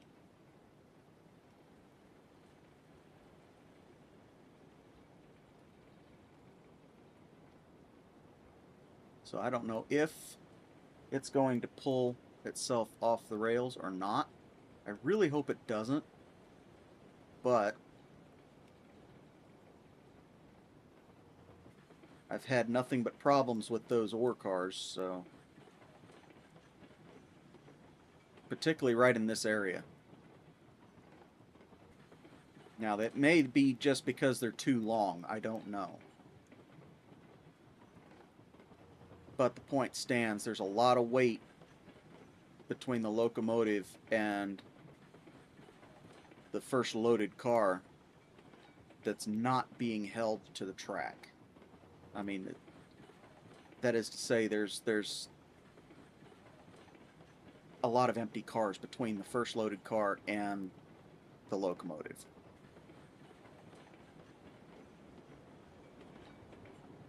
So I really can't say for sure if they're all going to stay on the track. I hope they do.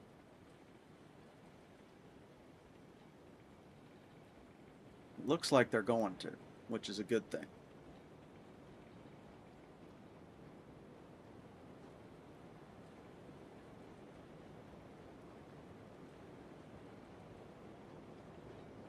We are going to go ahead and unload these in a rolling unload. And hopefully I can get everything done up right. Get the speed right and everything.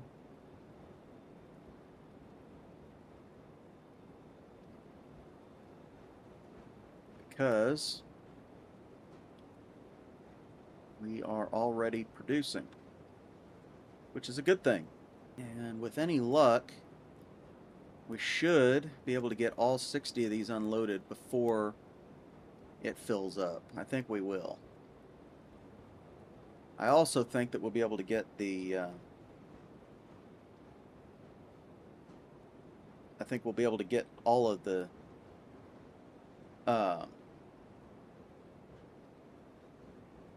beams unloaded as well.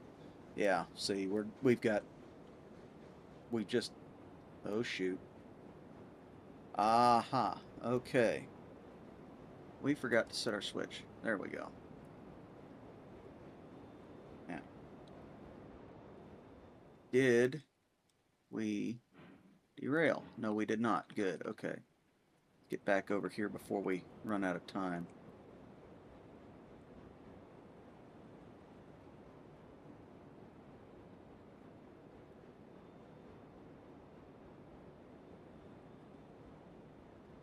I think one more of these, one more good load of these, or another good train like this, and we will have everything filled up. I could be wrong, but we might have everything filled up.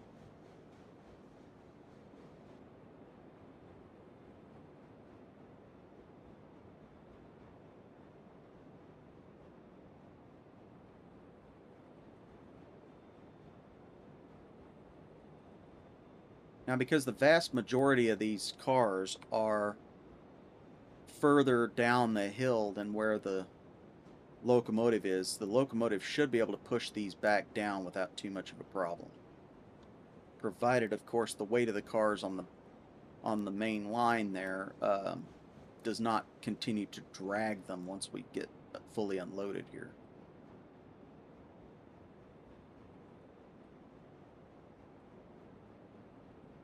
And there we go. Down on our last car here. So we're going to go ahead and unload it. And we are done. Now let's get stopped and reversed. Now we've got to kind of tease this a little bit with the brake, I've found. But we should be okay with the majority of these being, or with these being so light, we should be okay. The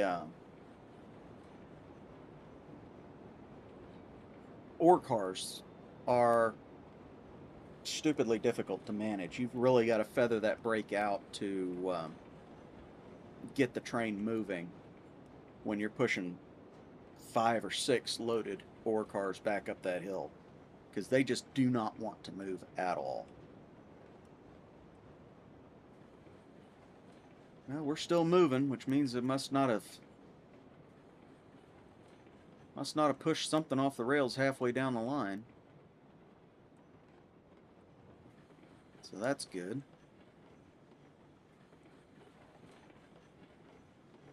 And once we get those loaded up, that siding will be just about, or that little yard right there will be just about full.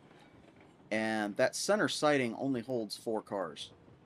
I had to extend those out and rearrange them a little bit to get them to hold any more than what they were. I think I had 3, 3, and 4, and now I've got 5, 5, and 4, which I was lucky on that, but it's incredibly tight over in there. So once we get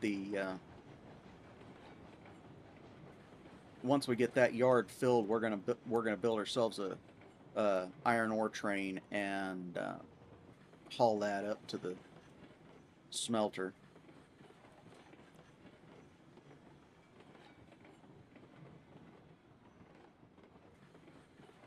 Well, that worked remarkably well. I just hope from here on out that nothing derails. I'm trying to keep an eye over there at the transition between the left curve and the right curve of this little S here that we're on. If we start slowing down and the locomotive's still going, we know we've got a problem.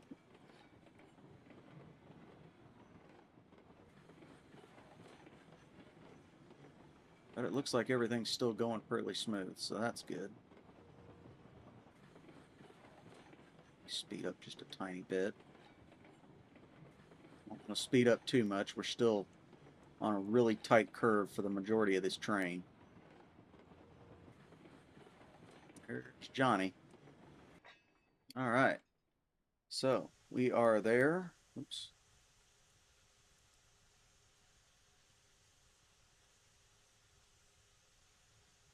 Okay. Go ahead and let that go, and we are going to move forward off the line.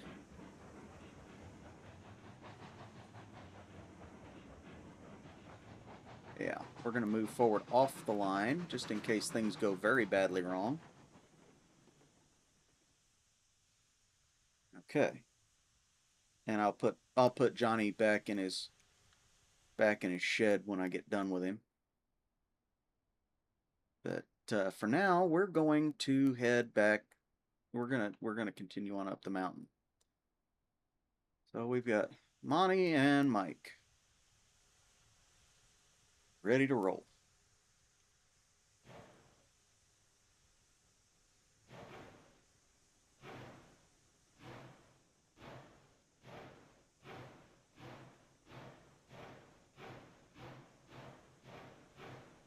Yeah, they sound pretty close, don't they? Okay.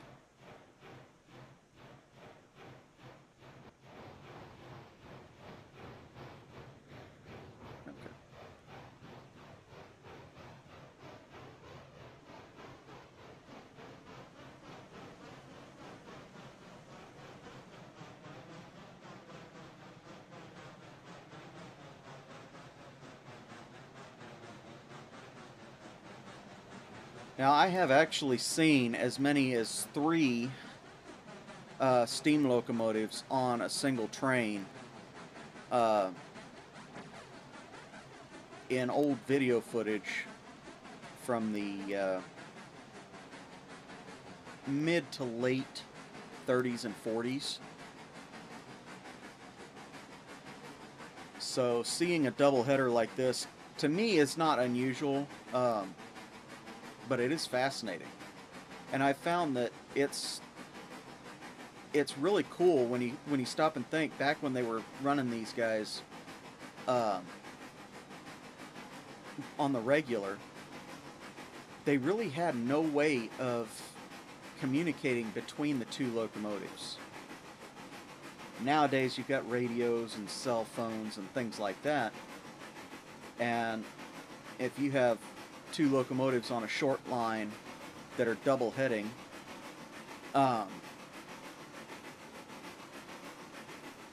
chances are the one in the back is computer controlled. You know, one of the 2 is going to be computer controlled. But back then, they didn't have that. We are just about long enough we can cross over ourselves.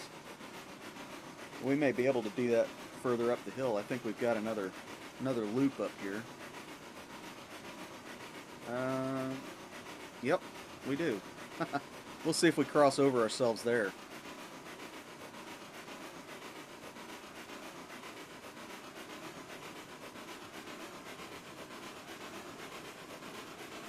We are going to gain quite a bit of speed right here. So we'll see how that works.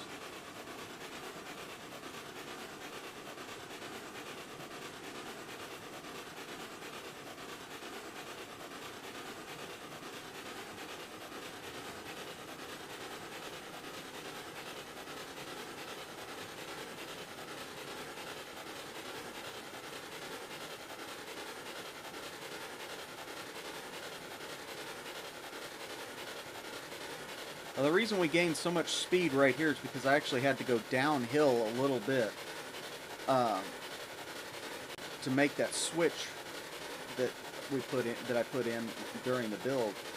I actually had to put in the switch, so I had to go downhill to get it to work right. Oop! Don't do that.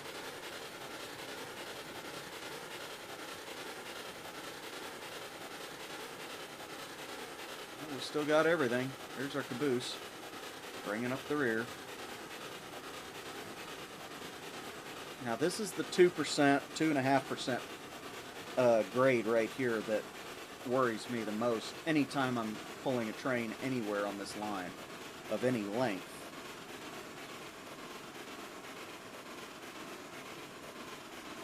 So I fully anticipate we're going to be down probably around 10 mile an hour by the time we get up it. If not even slower. Because not only do we have the whole weight of the train to pull over that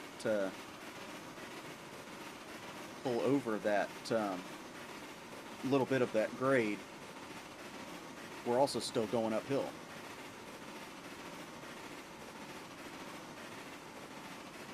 And it looks like we're going to make it. Now go figure, 2 locomotives and we're still only doing 10-15 mile an hour up this hill. So this is one heavy train.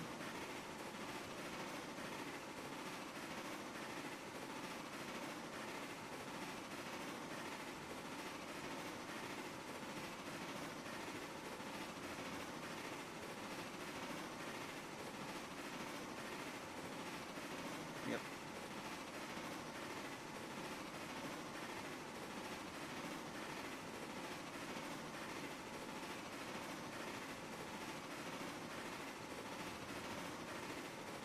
Well, coming around this corner, or coming around this curve, I wonder what how it would look, because we're going to be looking out over the not this curve right here specifically, but the one further up the line here at the edge of this mountain. We're going to be coming out right over top of the central depot.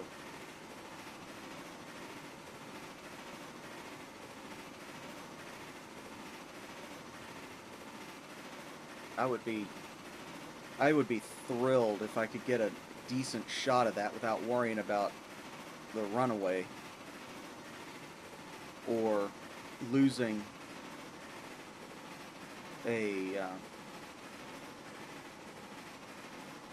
losing part of the train. You see way down there in the distance is our, right down there is our main yard.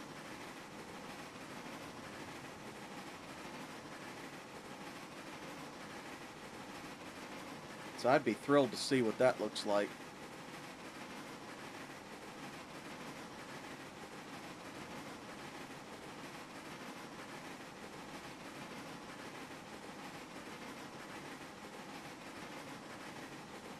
And we've still got our whole train, so that's a good thing. Just snaking along.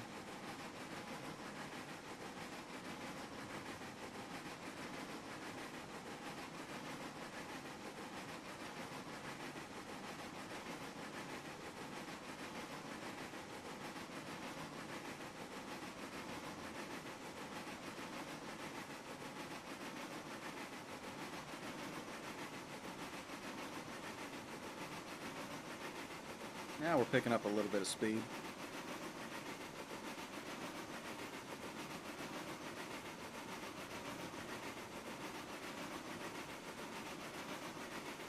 Now this next loop is a little bit smaller than the first one, so we should be able to pass right over ourselves, and hopefully the sun is up, or it's light enough by then that we can actually see it happen.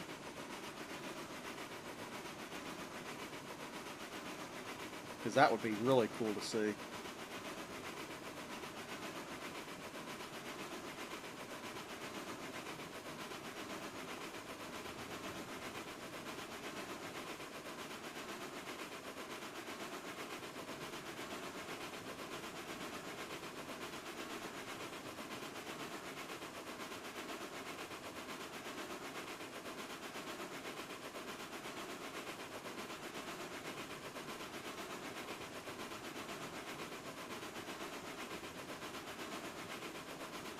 But I imagine we're definitely going to have plenty of train to pass over. Because we're nowhere near done with getting it all underneath that bridge.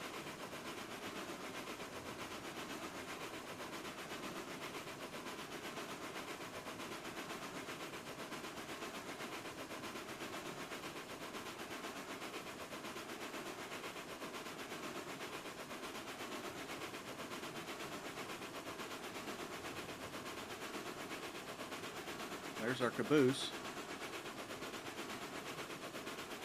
Are we long enough, or are we just too short? We'll see.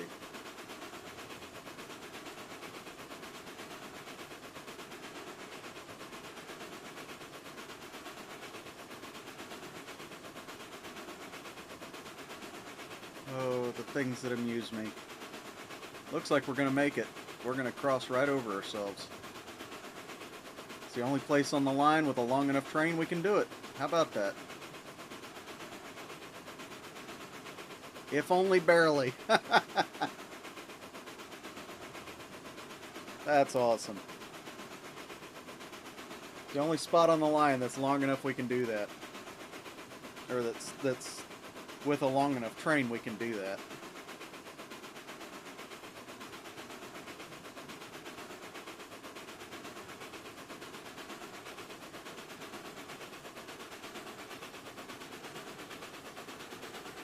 Now we're going to start picking up speed again because we're back on flat ground.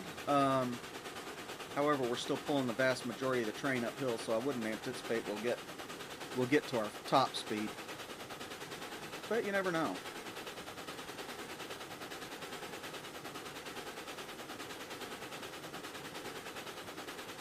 I don't know why all of a sudden the reverser seems to want to play that game, but whatever. It is what it is.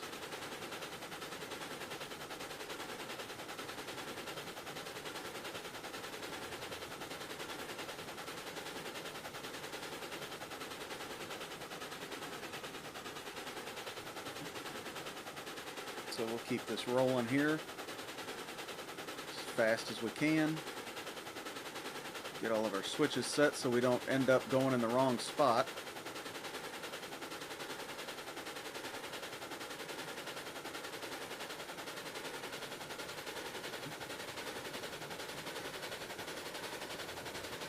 And we're actually going to have to slow down here because this corner is reasonably tight.